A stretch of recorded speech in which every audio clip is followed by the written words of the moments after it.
programa Fique por Dentro. Nós estamos falando sobre autismo e para saber um pouco mais sobre o assunto, vamos falar agora com a psicóloga Manuela Cristi Lemos. Ela é psicóloga há 8 anos no Centro Conviver. Olá, Manuela. Olá. Tudo bem? Tudo jóia. Manuela, o que é o autismo? Bom, o autismo ele é um transtorno invasivo do desenvolvimento, que afeta 3 áreas do funcionamento do indivíduo. Então, o autismo ele afeta a área do comportamento.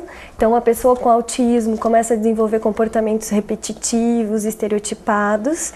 Afeta também a área da interação social, né, desde um grau em que a criança não tem intenção de interagir, não tem vontade, até um grau em que a criança quer interagir, mas não sabe como.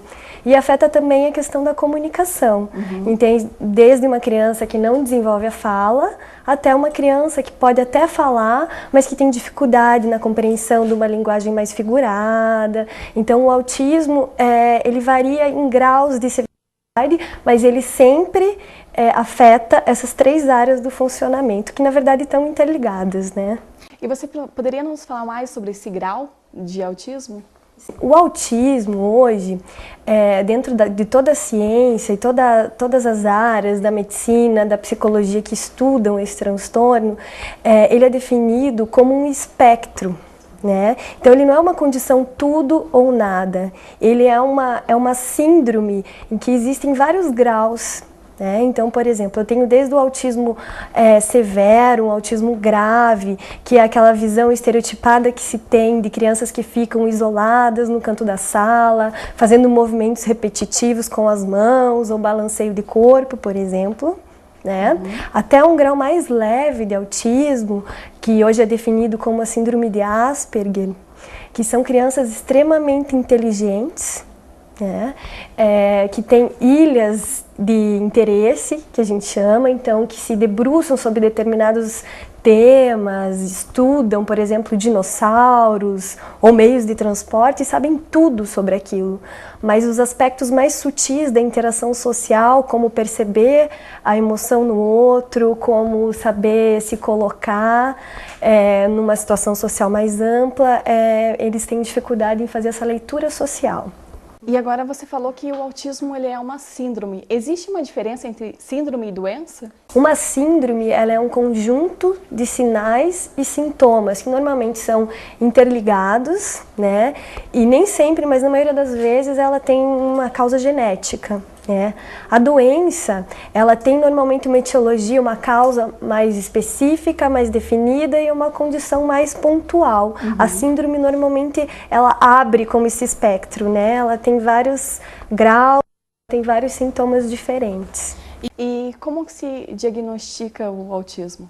Bom, infelizmente, até esse momento, né, o diagnóstico do autismo ele é essencialmente clínico. Através da observação do comportamento da criança, através do estudo detalhado da história daquela criança, desde os primeiros anos de vida, né? Porque o autismo, essas alterações têm que estar presentes antes dos 3 anos de vida.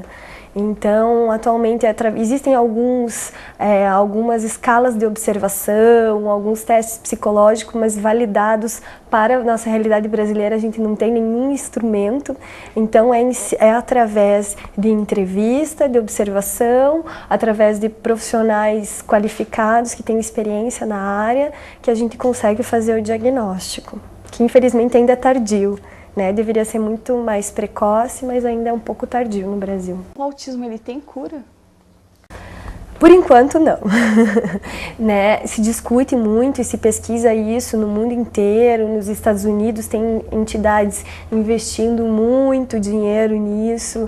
O governo americano está extremamente envolvido com isso atualmente, mas não se tem ainda cura, porém tem melhora. Muita melhora, né? Hoje, nos Estados Unidos, eles falam que eles estão construindo uma geração de autistas leves.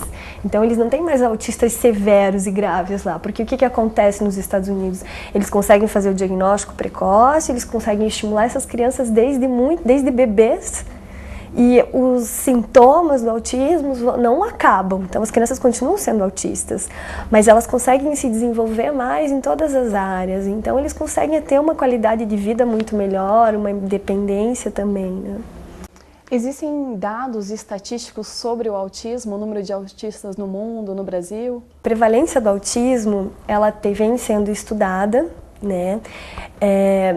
Os dados que a gente tem dos Estados Unidos e do Canadá é uma prevalência de 0,7% na população, né? Isso, a gente não tem dados no Brasil, mas os pesquisadores fizeram uma estimativa, não são dados oficiais, mas uma estimativa com a prevalência nos Estados Unidos, aplicada aos dados populacionais brasileiros, de que hoje existiriam no Brasil 500 mil autistas. Então é um número alarmante. Nos Estados Unidos, considerando todos os graus de autismo, fala-se de um autista para cada 150 pessoas. Isso é mais frequente do que a síndrome de Down. O que nós vemos também é que, geralmente, autistas são meninos, são poucas meninas, né? Qual é a relação disso? Por quê? Então, o número que existe até hoje é que a gente tem uma menina para cada 4 meninos, né? Não se tem ainda, como muitas pesquisas, muitas perguntas sobre autismo, não se tem ainda uma explicação chave, mas existem algumas teorias que falam que o funcionamento cerebral do autista, ele é o extremo do sexo masculino, né? Porque os autistas são muito sistemáticos, são muito diretos, têm dificuldades em fazer leitura das emoções, então são características que a maioria dos homens tem, né?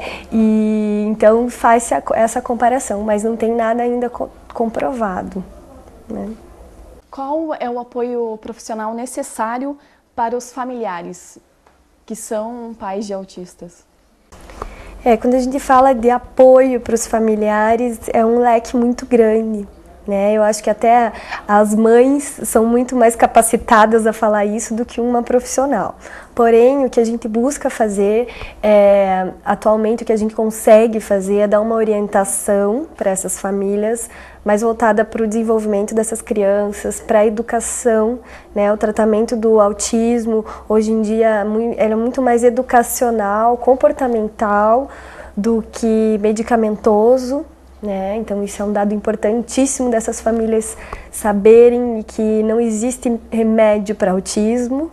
Existem algumas medicações que controlam alguns sintomas, mas o melhor remédio de todos é a educação, é dedicação, é saber como seu filho funciona, é saber como ele pensa e como você pode ajudar ele, né? Então, o apoio para essas famílias, eu acho que primeiro é o acolhimento e é explicar o que é o autismo, é nesse momento do diagnóstico que é tão importante, né? E na sequência a orientação mesmo. Depois é claro que essas famílias precisam de um apoio emocional também, mas muitas vezes os profissionais que trabalham diretamente com as crianças estão tão focados na educação, no dia a dia das crianças, que acabam até não conseguindo dar o suporte emocional que essas famílias precisam, né? Então, orientação familiar é uma coisa e apoio psicológico é uma coisa mais abrangente que essas famílias precisam muito também. Obrigada, Manuela, pela sua participação. Você conhece a UPA, União de Pais pelo Autismo? Não perca no próximo bloco.